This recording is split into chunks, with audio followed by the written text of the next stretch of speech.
الرحمن الرحیم وبہ نستعین وہو خیر ناصر ومعین وصلی اللہ علی سیدنا ونبینا محمد وآلہ الطاہرین۔ قال اللہ تبارک و تعالی اہدنا الصراط المستقیم۔ ارشاد رب العزت ہے جس کا ترجمہ شیخ محسن علی نجفی صاحب کے ترجمے سے لیا ہے، ہمیں سیدھے راستے کی ہدایت فرما۔ اس آیہ مبارکہ کی تفسیر بیان کرنے سے پہلے چند مقدماتی گزارشات اور نکات ہیں جو آپ کی خدمت میں پیش کرنے کی سعادت حاصل کروں گا۔ پہلی بات تو یہ ہے کہ پروردگار اعظم نے انسان کو یہ تعلیم دیا ہے کہ پہلے اپنے عقیدے کا اظہار کرو اور اس کے بعد اپنی عبودیت اور انکساری کا اظہار کرو، تو اس کے بعد اس منزل پر فائز ہو سکو گے کہ خدا سے کوئی چیز مانگ سکو۔ یعنی پہلے عقیدہ اسلامی ہو، ایمانی ہو، اسلام کے اوپر انسان پختہ ہو، خدا کے اوپر یقین رکھتا ہو، اور پھر ساتھ عاجزی و انکساری بھی ہو، عبودیت کی منزل بھی ہو، تو تب اس اہل بن سکتا ہے کہ خدا سے کوئی چیز طلب کر سکے۔ اور دوسری یہ بھی آداب دعا میں سے ہے۔ آداب دعا یعنی کسی بزرگ سے کوئی چیز مانگنے کا کوئی ذریعہ، تو انسان جب اس کے پاس جاتا ہے تو اچھا لباس پہنتا ہے۔ مثلا فرض کریں ہم وزیر اعظم کے پاس جا رہے ہیں، صدر مملکت کے پاس جا رہے ہیں، تو کس حالت میں ہمیں جانا چاہیے؟ وہ ایک خاص کیفیت ہے۔ لہٰذا رب العزت بھی ارشاد فرماتا ہے کہ میرے دربار میں اگر حاضر ہونا ہے تو پاک و پاکیزہ ہو کر آؤ، وضو کے ساتھ آؤ۔ اگر وضو نہیں ہے تو آپ اس طرح سے میرے سامنے حاضر نہیں ہو سکتے۔ غسل واجب ہے تو غسل کر کے آؤ۔ اگر کوئی اور کسی چیز کی ضرورت ہے جو نماز میں، تو اس کے اپنے آداب ہیں، تو ان آداب کی رعایت کرنے کے بعد انسان اس اہل ہو سکتا ہے کہ خدا سے کوئی چیز طلب کر سکے۔ اور پھر مانگنے کا کیا حکم دیا ہے؟ ہدایت مانگو، معنویت مانگو، روحانیت مانگو۔ مادیات اور یہ دنیاوی چیزیں اگرچہ مانگنے میں کوئی حرج نہیں ہے، انسان مانگے، دولت مانگے، رزق مانگے، اولاد مانگے، شہرت مانگے، عزت مانگے، وہ سب کچھ دے سکتا ہے، لیکن یہ سب کچھ فنا ہونے والی ہیں۔ جو چیز باقی رہنے والی ہے وہ ہدایت ہے، اور وہ معنویت ہے، وہ عمل صالح ہے کہ جو کبھی ختم ہونے والا نہیں ہے، وہ ہمیشہ انسان کے ساتھ رہے گا۔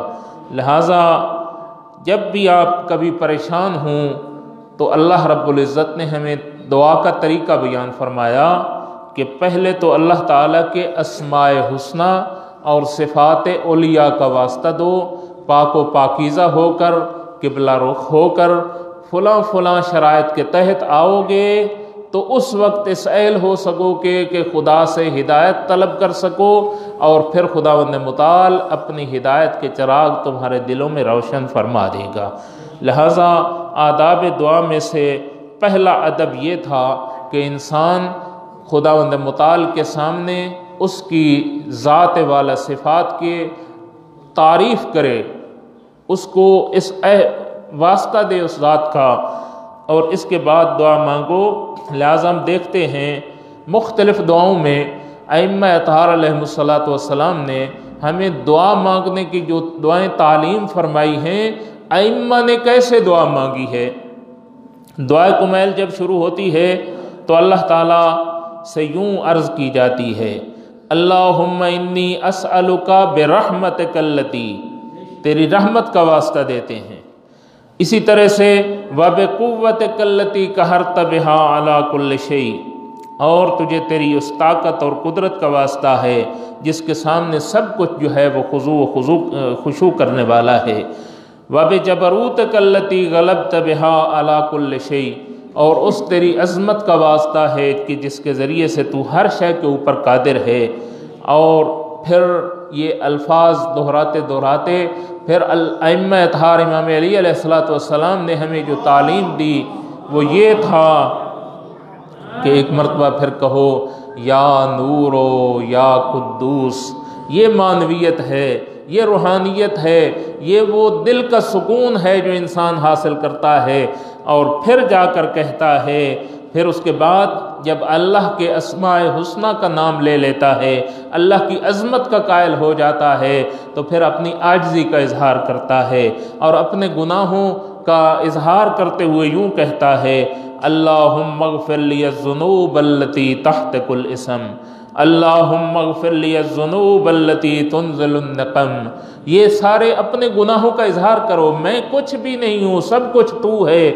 اس کے بعد خداوند متعال سے طلب دعا کی جاتی ہے۔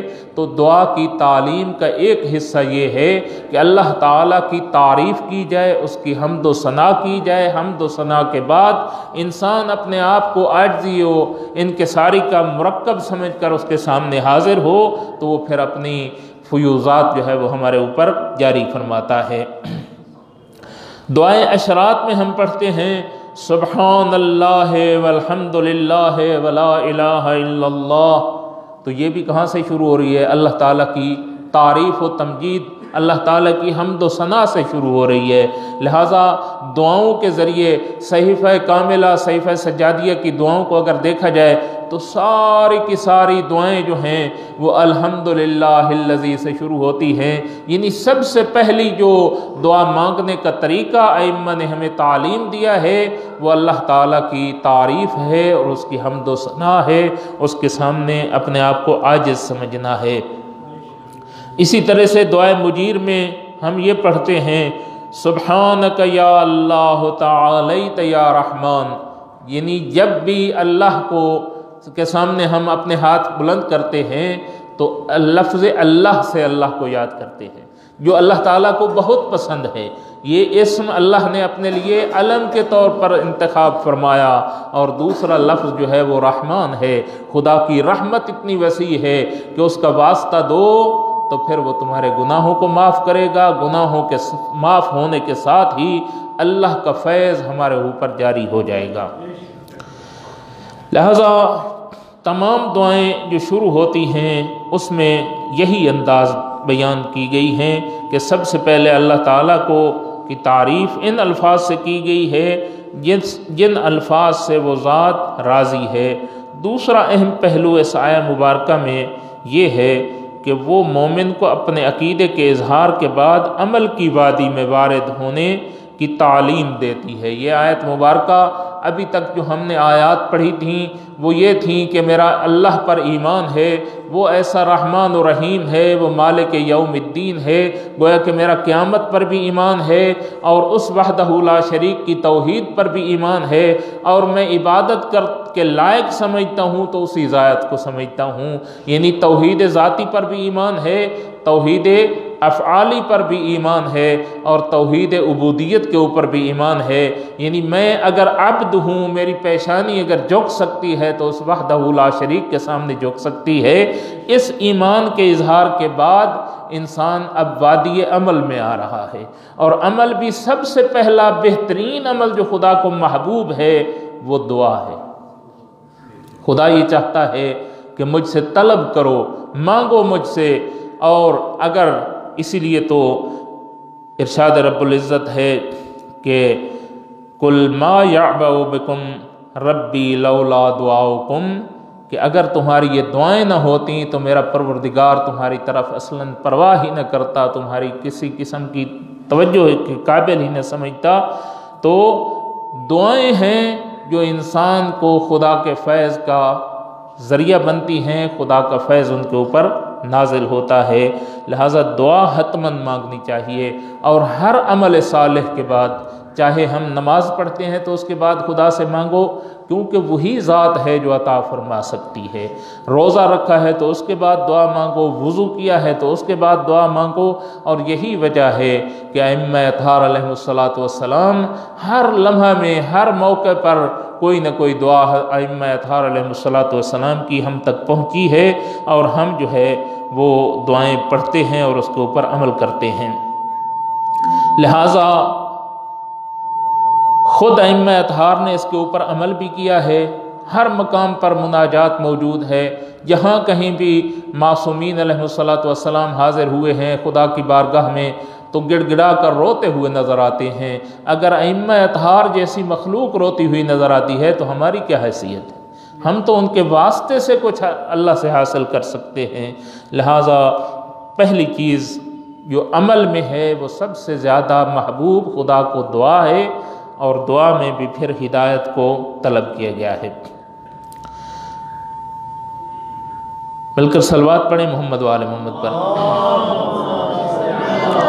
تیسری چیز جو اس میں اس آیہ مبارکہ کا پیغام ہمیں ملتا ہے، اس میں دو چیزوں کا مرکب ہمارے سامنے آتا ہے۔ نہ تنہا عقیدہ کافی ہے، نہ تنہا عمل کافی ہے۔ عقیدہ بھی ہو اور ساتھ ساتھ عمل بھی ہو تو انسان کامیاب ہو سکتا ہے۔ اگر ان دو میں سے کوئی ایک چیز ہو اور دوسری نہ ہو تو پھر اس کا کوئی فائدہ نہیں ہے۔ چاہے آپ دن رات نمازیں پڑھتے رہیں لیکن خداوند متعال کی توحید کو نہیں مانتے، یا انبیاء کی نبوت اور رسالت کے منکر ہیں، یا ائمہ اطہار علیہم السلام کی امامت کے قائل نہیں ہیں، تو ان اعمال کا کوئی فائدہ نہیں ہے۔ کیونکہ اللہ تعالیٰ نے خود اپنی ذات کا بھی حکم دیا ہے کہ میرے اوپر ایمان رکھو، اور اپنے بھیجے ہوئے نمائندگان کے اوپر ایمان کا بھی خود خداوند متعال نے ہمیں حکم دیا ہے۔ تو ایک چیز کافی نہیں بلکہ دونوں کا ہماری زندگی میں نمونہ ظاہری طور پر بھی موجود ہو اور دل سے بھی موجود ہو، تو تب انسان کامیاب ہو سکتا ہے۔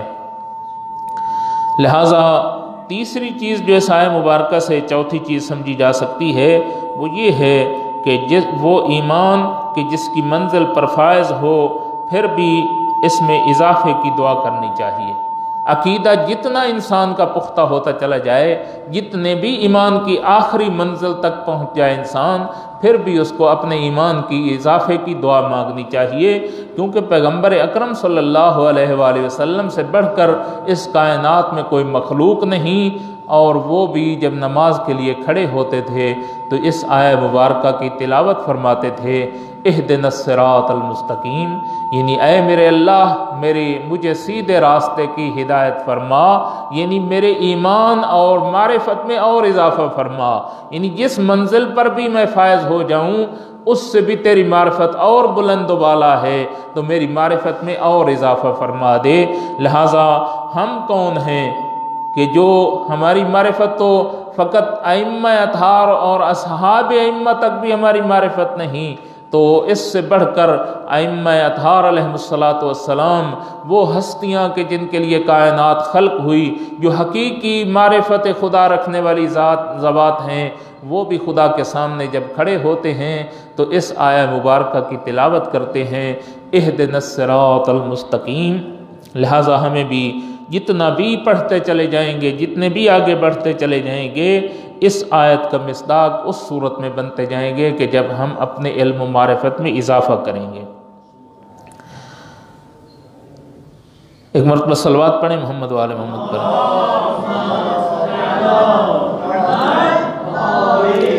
گویا کہ انسانی زندگی ایک ایسے ہے جیسے کہ بلب کے ساتھ اس کی کرنٹ کا تعلق ہے۔ خدا کا فیض جاری رہے تو انسان نیکی کی طرف بڑھتا چلا جائے گا، اور اگر ایک لمحہ کے لیے بھی وہ فیض منقطع ہو جائے تو پھر خدا کی توفیق ختم ہو جائے گی اور انسان کوئی کام بھی نہیں کر سکتا۔ تو ہر لمحے خدا کے فیض کو طلب کرنا چاہیے، ہر لمحے ہدایت کو طلب کرنا چاہیے، اور یہی وجہ ہے کہ جب ہم محمد و آل محمد علیہ السلام کے اوپر درود بھیجتے ہیں اور یہ صلوات پڑھتے ہیں کہ اللہم صلی علی محمد و آل محمد، تو اللہ کی رحمت محمد و آل محمد کی روحوں پر اس صورت میں نازل ہوتی ہے کہ ان کی معرفت میں اضافہ ہو جاتا ہے، لہٰذا ان کی ہدایت میں اضافہ ہوتا ہے، اور یہ رکنے والی چیز کبھی نہیں ہے، کیونکہ وہ وحدہ لا شریک ایسی ذات ہے کہ جس کی کوئی حد نہیں ہے، تو اس کی معرفت کی بھی کوئی حد نہیں ہے، اس کو جہاں تک جتنا بھی ہم پہچان لیں، کوئی بھی پہچان لے اس کے پہچاننے سے قاصر ہے، تو اتنی زیادہ سے زیادہ معرفت خداوند متعال ان کو عطا فرماتا ہے اور محمد و آل محمد کے اوپر اپنی رحمت کا نزول فرماتا ہے۔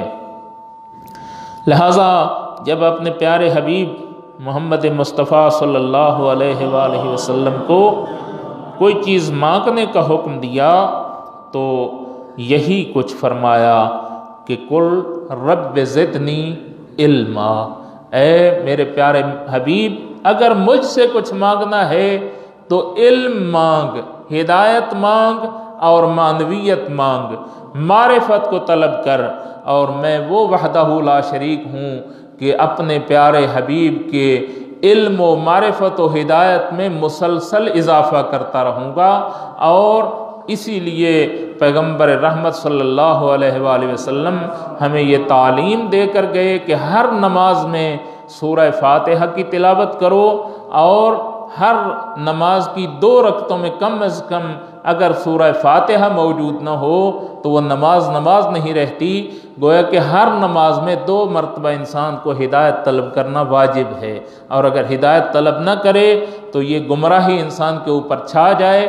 اور یہی وجہ ہے کہ کہا جاتا ہے کہ اگر کسی گھر میں کوئی بے نماز موجود ہو تو اس پورے گھر کے اوپر اللہ کا عذاب نازل ہو سکتا ہے، کیونکہ وہاں پر کوئی دعا مانگنے والا موجود نہیں ہے۔